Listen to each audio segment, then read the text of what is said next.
Trading and profit loss account किए थे CL घीवाल, and उसमें कुछ एडजस्टमेंट थे रिगार्डिंग बच्चों जो हमने अब तक नहीं पढ़ा था। फर्स्ट ऑफ ऑल जो इंपॉर्टेंट था वेजेस का, ओके, देन उसके बाद आपका वेजेस में आपका बच्चों रेंट के साथ भी इंक्लूड था।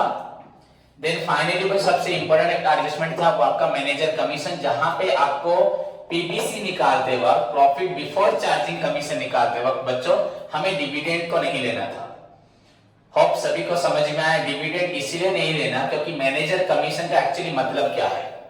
The commission which is provided to the manager on the efficiency, on his efficiency in production में हो, in profit में हो, कंपनी के प्रोडक्शन में हो या प्रॉफिट में, जो एफिशिएंसी मैनेजर दिखाता है उसके लिए उसको जो कमीशन देते हैं उसको बोलते हैं मैनेजर कमीशन। सो डेफिनेटली बच्चा मैनेजर कमीशन उसकी एफिशिएंसी में मिलता है, क्योंकि मैनेजर को सैलरी मिलेगा, कमीशन क्यों देंगे। बट फर्दर बच्चों यहाँ पे हमने डिविडेंड काउंट नहीं किया, बिकॉज डिविडेंड जो मिला हमें आउटसाइड द बिजनेस मिला, वो बिजनेस एक्टिविटी से नहीं मिला। डिविडेंड बच्चों is not a trading activity, is not a trading, it's बच्चों it is come from non trading activity. कहां से है ये? हमारे बिजनेस के बाइंग सेलिंग से, किसी भी ट्रांजैक्शन से नहीं है। हमने बाहर किसी कंपनी में इन्वेस्ट किया था, उस कंपनी ने अपने प्रॉफिट से हमें डिविडेंड दिया। So this is the dividend. In fact it is the income बच्चों, but it is the income which comes from बच्चों outside due to the efficiency of the other business, other company, not our manager. That's why manager is not entitled to get, entitled मतलब हक, उसका हक नहीं है to get the commission on any dividend or any outsiders income। कोई भी outsider income के ऊपर कमीशन पाने का उसका हक नहीं है। कंप्लीटली बच्चों जो बिजनेस से निकलेगा profit, credit total minus debit total of the P&L account, not the trading account, उसमें आपको रेट माने रेट परसेंटेज को मल्टीप्लाई करके मैनेजर कमीशन निकालना। फर्दर बच्चों ये कमीशन दिया नहीं गया, दिया है क्या अभी तक? प्रोवाइडेड। अभी प्रॉफिट तो निकला नहीं था, फाइनल अकाउंट हम बना रहे हैं, अकाउंटेंट बना रहे हैं, तो प्रॉफिट तो आज निकला, तो कमीशन आज निकाला गया, तो कमीशन दिया गया है क्या? So it's outstanding. It again shown in the, कहां दिखाया जाएगा? Shows in the, it again shows in the liability side of balance sheet. तो अगर बैलेंस शीट किसी ने नहीं किया तो देखो तुरंत बैलेंस शीट करता हूं। क्वेश्चन नंबर 17 था ना ये? ओके, ऊपर हेडिंग क्या होगा? बैलेंस शीट ऑफ CL घी वाला ना? ये स्पेलिंग था घी वाला ना, और कुछ था घी वाला था ना? एज ऑन बच्चों 31 दिसंबर था शायद 2016 ना? 15 था, 15 था ना 16 था? देख लो एक बार, 15 था। Okay 15।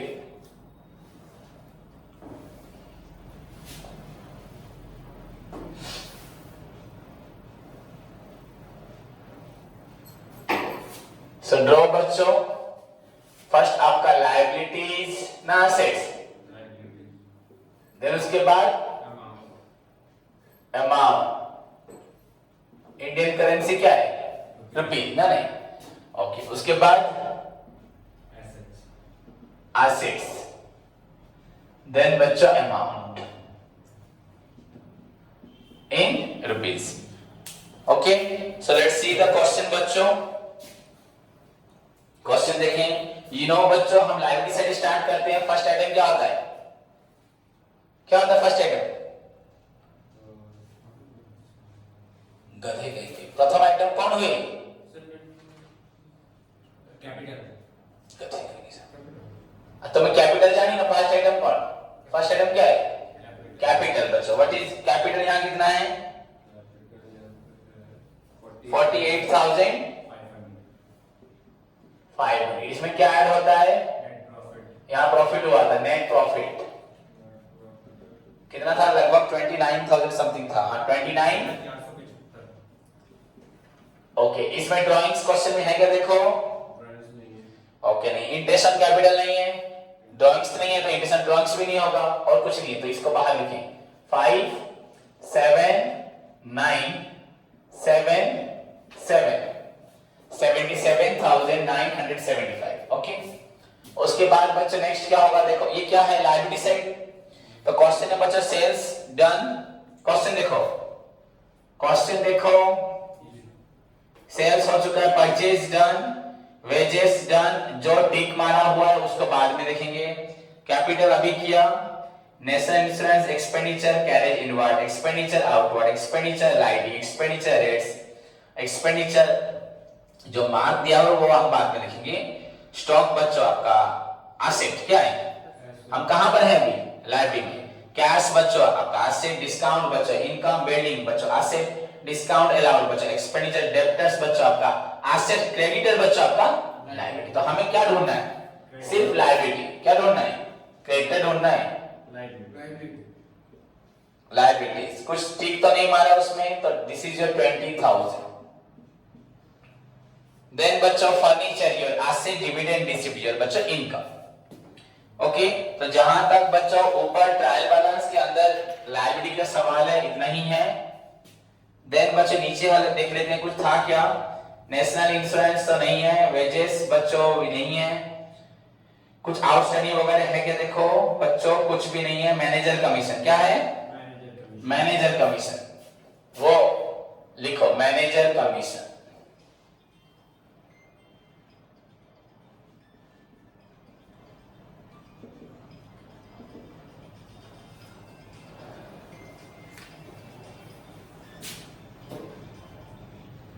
Okay, so manager commission is equal to बच्चों, manager commission is equal to, class में हो बच्चे, नौरीन को मैंने बोला था मुझे याद दिलाएगी तो नोट्स मेरे घर पे है, मैं ला दूंगा, वो मुझे फोन भी नहीं की। 11:15 पे तुम ऑनलाइन क्लास आओ। हाँ बच्चा, मैनेजर कमीशन कितना था, कितना, 5835, 5835। ओके, हो गया बच्चों, और तो कुछ आइटम नहीं है, clear. Then move to the asset side. So बच्चों एसेट में पहले क्या लिखते हैं मैंने आपको बताया था, आप एसेट क्वेश्चन से देख के लिख सकते हैं, बट एटलीस्ट हमें एक सीक्वेंस फॉलो करना चाहिए। ईच टाइम जब बैलेंस शीट करता हूं हमेशा इस बात को बताता हूं, पर तुम लोग सुनते नहीं हो। पहले जो भी हो हमें क्या लिखना है, फिक्स्ड टैंजिबल एसेट, क्या लिखना है, देन उसके बाद इनटैंजिबल, गुडविल, पेटेंट, कॉपीराइट जो भी होगा। उसके बाद बच्चों क्या लिखना है, इन्वेस्टमेंट्स, इतना फॉलो करो। उसके बाद जो अदर एसेट्स लिख दो, करंट एसेट्स सब है क्या, करेंट एसेट। पहले इन तीनों को फॉलो करो, उसके बाद आंख बंद जैसे लिखना है लिख दो, कुछ फॉलो करने की जरूरत नहीं। इनको लेकिन सीक्वेंस फॉलो करो। पहले furniture, land, building, plant, machinery, motorcycle, ये सब लिख दो, motor vehicle, then goodwill, patent, copyright, then investment अगर होगा, उसके बाद जो भी आगे पीछे लिखोगे चलेगा। इनफैक्ट अगर इसको फॉलो भी नहीं करोगे भी तो चलेगा, बट करना चाहिए। समझ में आया, समझ में आया कि नहीं, क्योंकि तुम्हारे पास तो पहले दुकान, लैंड, बिल्डिंग, प्लांट, मशीनरी होगी नहीं होगी, पहले से एसेट्स होगा। तो यहाँ क्वेश्चन में क्या था, कल हम देखा था ना, हमारे पास बिल्डिंग था, फर्नीचर था, याद है ना। फिक्स्ड एसेट में क्या था, बिल्डिंग्स था बच्चा आपका 3000 ना 30,000, माइनस क्या हुआ था, 5% था ना, याद है, तो 1500 रुपए। दिस इज योर 28,500, ये आपका निकला 28,500। देखो उसके बाद फर्नीचर, फर्नीचर कितना था, 8,000 था ना, माइनस क्या हुआ था, सॉल्ट, 300 का फर्नीचर क्या था, बेच दिया था, तो कितना फर्नीचर बचा है, 7,700। यहां एसेट का मतलब क्या है, कितना एसेट हमारे पास है, कितना एसेट, तो 8,000 में 300 बेच दिया, 7,700। अब 7,700 में से क्या माइनस होगा, कितना था, 20% ना।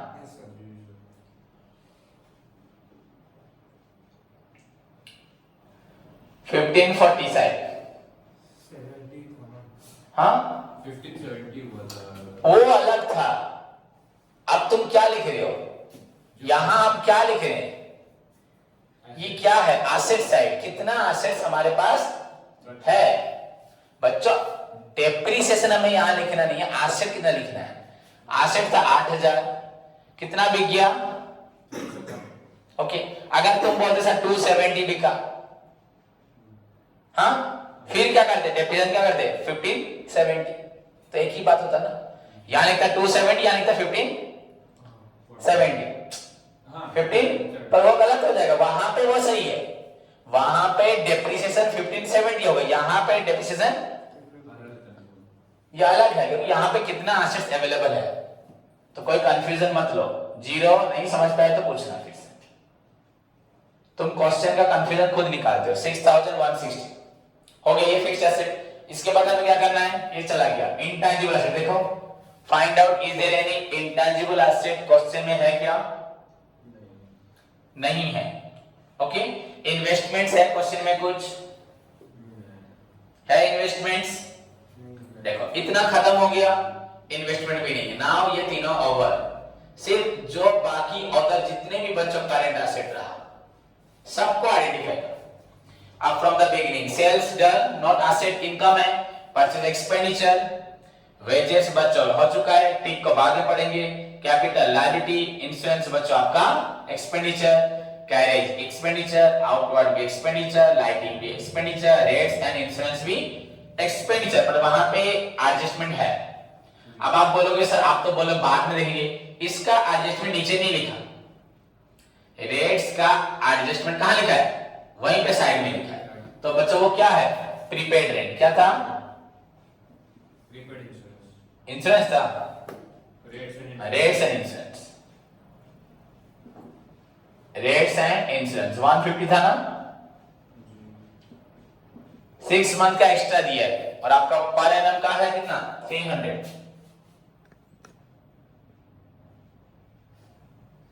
150, ओके। उसके बाद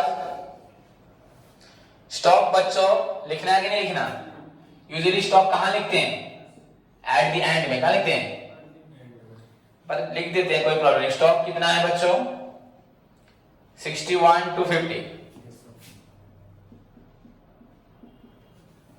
then cash in hand and cash at bank,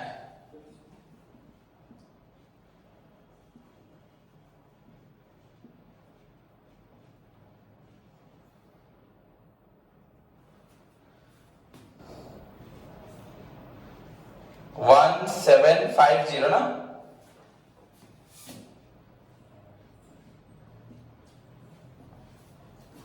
हो गया 1750। उसके बाद discount on income, building done, discount allowed done, expenditure है, डेब्टर्स क्रेडिटर्स, तो डेब्टर्स आएगा, क्या है अमाउंट देखो बच्चों डेब्टर्स का 6000, कुछ है प्रोविजन या पेरियड है कुछ 6000 debtors, okay. Furniture done, discount receive done, complete. नीचे देखो national insurance balance includes employees contribution 150, ये नहीं आएगा। Wages showing net after deduction, ये भी कुछ आउटस्टैंडिंग नहीं है। Sales as shown in the trial balance, ये भी कुछ नहीं है। यहां पे और क्या आएगा, प्रीपेड वगैरह सब आएगा, एक्रूड आएगा। तो क्वेश्चन में और कुछ बच्चों मैनेजर कमीशन हो चुका है, डेप्रिसिएट बच्चों सब कुछ हो चुका है, और कुछ भी नहीं है, clear. Then find out the total, और कोई आइटम नहीं है, 0 5 10 15 21 1, carry 2 7 to 9 1 10 11 12 13 5 18 8 1 6 1 7 8 9 15 8 23 3 2 2 6 8 8 to 10। आंसर क्या देखो बच्चों 1,03,000 है, हाँ 8 10, क्या हुआ? इधर भी उतना ही निकला है। वही निकलेगा। Okay 1 carry 1 no 8 17 8 1 7 5 12 1 13 3 1 7 2 9 1 10 1,03,810। देखो बच्चों बोथ दी साइड बच्चों मैच कर रहा है 1,03,810। तो जहां तक बैलेंस शीट का सवाल है बच्चों ये this is your balance sheet, ये मैच किया। नाउ खुद प्रैक्टिस करना सीखो।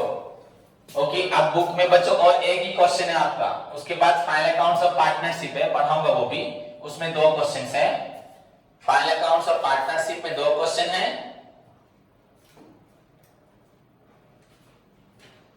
एंड हमारा 18 नंबर बस बाकी है। सो होमवर्क बच्चों सभी स्टूडेंट्स प्रैक्टिस करके आए।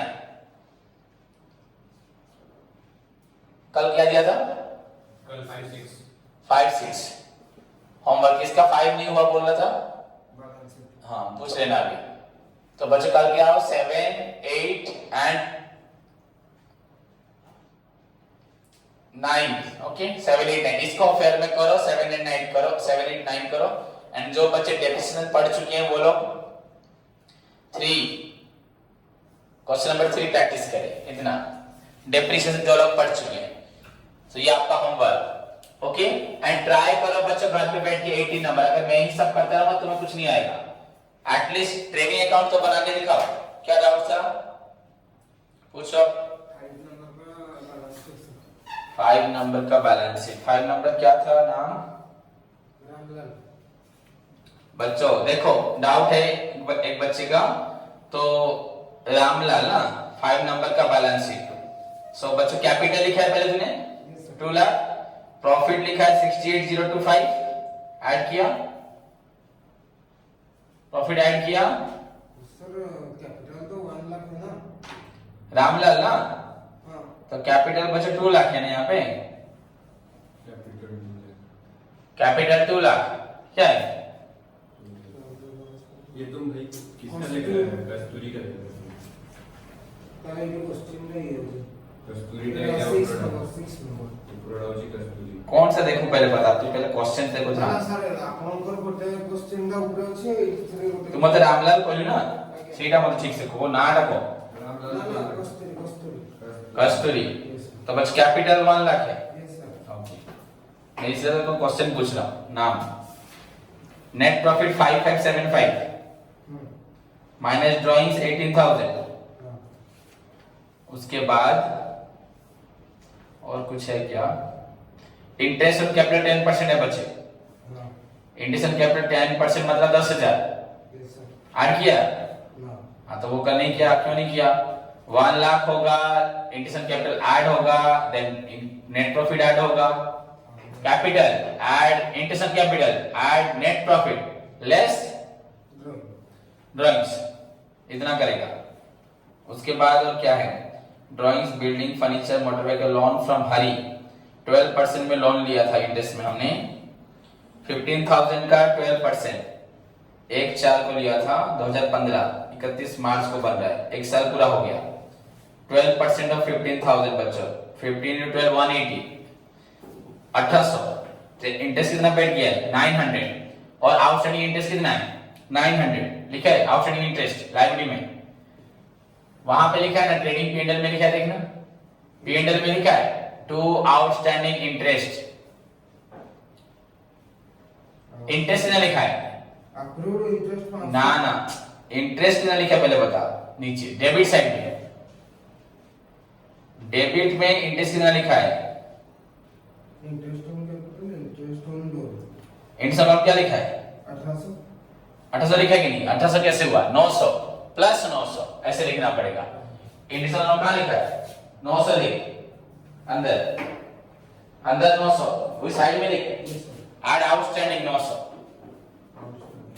हाँ आउटस्टैंडिंग 900 तो हुआ 1800। वो आउटस्टैंडिंग कहाँ आएगा फिर? लायबिलिटी में लिख आउटस्टैंडिंग इंटरेस्ट अमाउंट 900। इसे गलत करेगा तो होगा ही नहीं। हाँ, sir. आउटस्टैंडिंग लायबिलिटी है। Then sales purchase opening stock establishment wages insurance commission debtor bank balance creditor लिखा है 10,000, क्रेडिटर हाँ outstanding wages 500, outstanding wages commission received in advance 1300, commission advance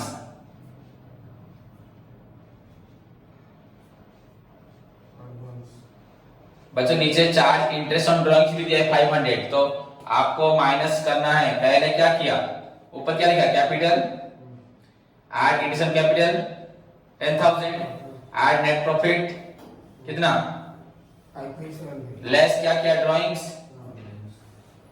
कितना 18,000, फिर लेस होगा drawings 500, addition drawings 500, addition drawings 500, तो actually drawings हो जाएगा तुम्हारा 18,500।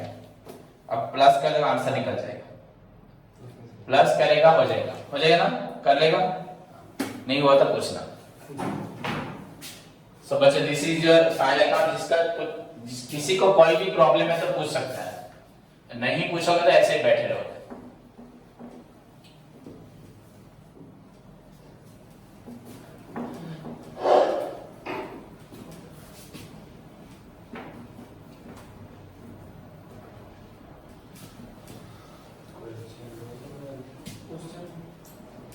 क्वेश्चन अच्छी लग रहा है जो पेपर का है जो क्वेश्चन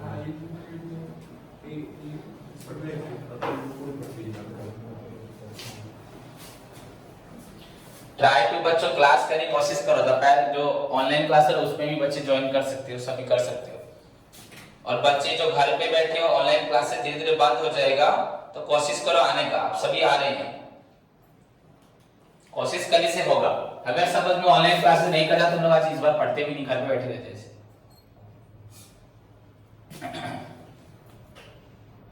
अभी तक तो कोरोना मुझे नहीं हुआ, मैं अप्रैल 14 से पढ़ा रहा हूं। अब आप लोग अभी भी डर है, ऐसा भी हो सकता है आप लोग जिस दिन आपको उस दिन कोरोना हो जाए, तो अप्रैल से लेकर नवंबर, हाँ 8 मंथ्स तो हो गया, still I am continuing giving क्या ऑनलाइन क्लासेस, बच्चे भी आ रहे हैं। तो अब क्या होगा बोल नहीं सकते, बट इसका मतलब नहीं कि हम जिंदगी जीना ही छोड़ देंगे।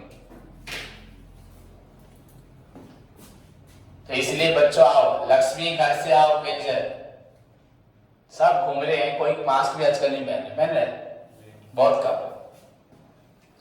तो बच्चों मैंने आपको पढ़ाया था अकाउंटेंसी का कैरेक्टरिस्टिक्स, आज मैं आपको पढ़ाता हूं ऑब्जेक्टिव्स। क्या थोड़ा सा पढ़ाऊंगा, छोटा सा है।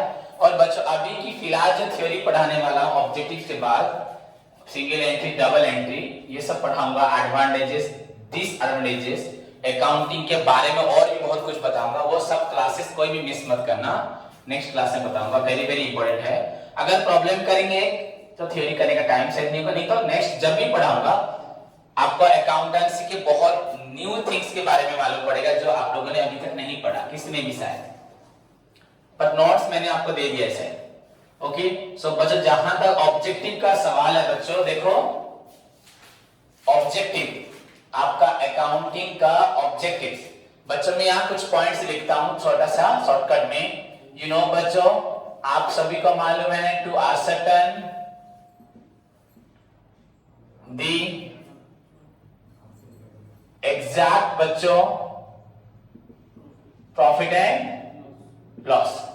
सबसे पहली बात तो यही है टू फाइंड आउट दी बच्चों to ascertain the exact profit and loss. उसके बाद क्या होगा, to determine the true value of assets and liabilities. Okay, true value of assets and liability, that means अगर इस पे लिखते बच्चों to ascertain the true financial position of a business, ना नहीं ऑर्गेनाइजेशन या एंटरप्राइज, चलेगा। देन बच्चों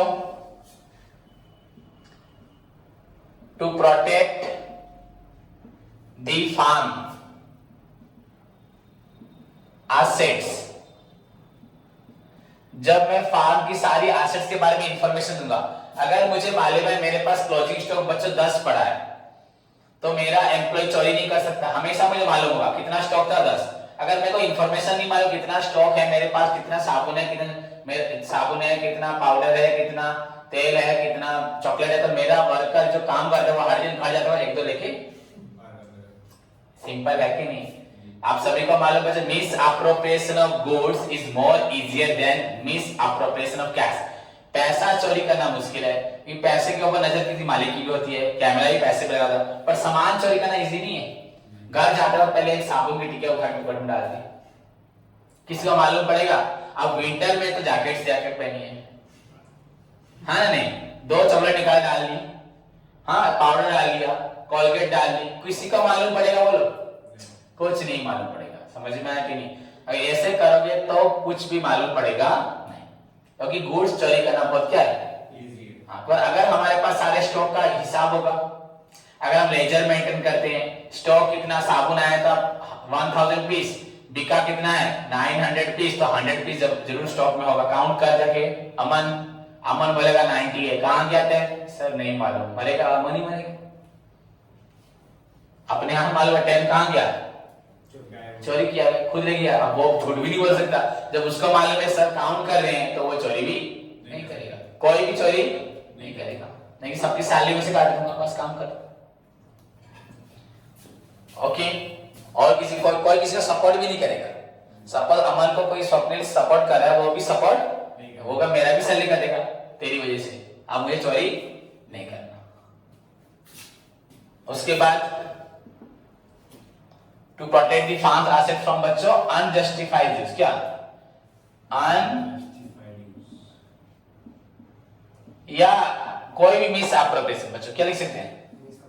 सबसे बेस्ट ये होगा, लिखो है नहीं, नोट्स में है हमारे पास, वहां एक्सप्लेन भी शायद थोड़ा बहुत किया है। देन बच्चों to help the business for बच्चों रेशनल डिसीजन मेकिंग, क्या बोला?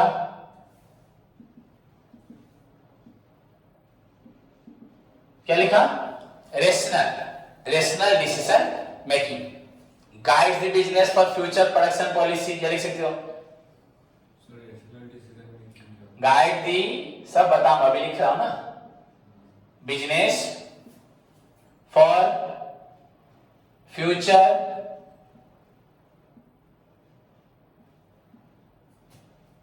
प्लान पॉलिसी नहीं देता हूं, ये इसी में चले जाएगा, प्लान एंड पॉलिसीज। देखो तो ये वेरी सिंपल बच्चा ऑब्जेक्टिव्स ऑफ अकाउंटिंग के हैं।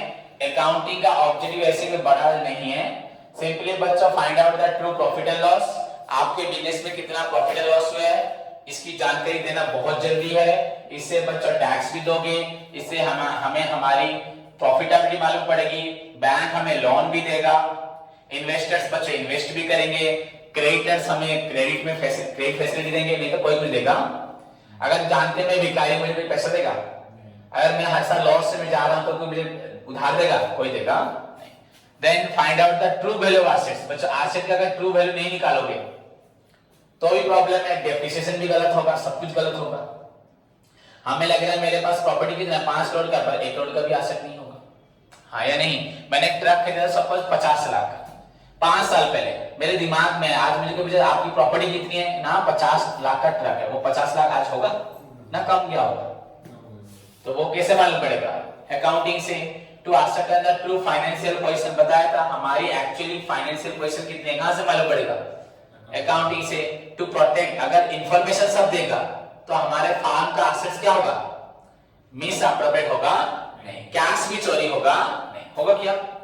To help the business for बचत रेशनल डिसीजन मेकिंग, मतलब बच्चे रीजनेबल डिसीजन मेकिंग, जो डिसीजन ठीक है, ऐसे ही नहीं कोई भी डिसीजन लेना। तुम लोग सोचो, तुम कुछ भी डिसीजन लेते हो, किसी भी डिसीजन का बच्चा मीनिंग है कि नहीं, उसको सोचो। खाली बड़ी बड़ी बातें करने से होगा क्या?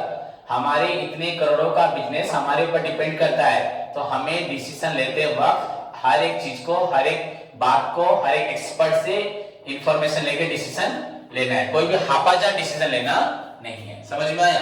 तो reasonable decision, wise decision, that is rational decision. Then बच्चों अगर सब कुछ दे देगा अकाउंटिंग तो मैनेजमेंट क्या कर पाएगा? फ्यूचर के लिए प्लान पॉलिसी कर पाएगा। अगर मुझे लग रहा है मैं डाउन हो रहा हूं तो मैं अपने फ्यूचर के लिए अपने आप को इंप्रूव कर पाऊंगा। Clear? So these are the बच्चों objectives of your accounting. Hope सभी को समझ में आया। इसके बाद जो थ्योरीज है समथिंग बच्चों डिफरेंट है। वाई अकाउंटिंग, इसको साइंस बोलते हैं, आर्ट बोलते हैं, ये सब पढ़ेंगे जो हम लोग पढ़े नहीं। कॉस्ट अकाउंटिंग में पढ़े हैं, मैनेजमेंट में पढ़े हैं, अकाउंटिंग में हम लोग ये सब नहीं पढ़े।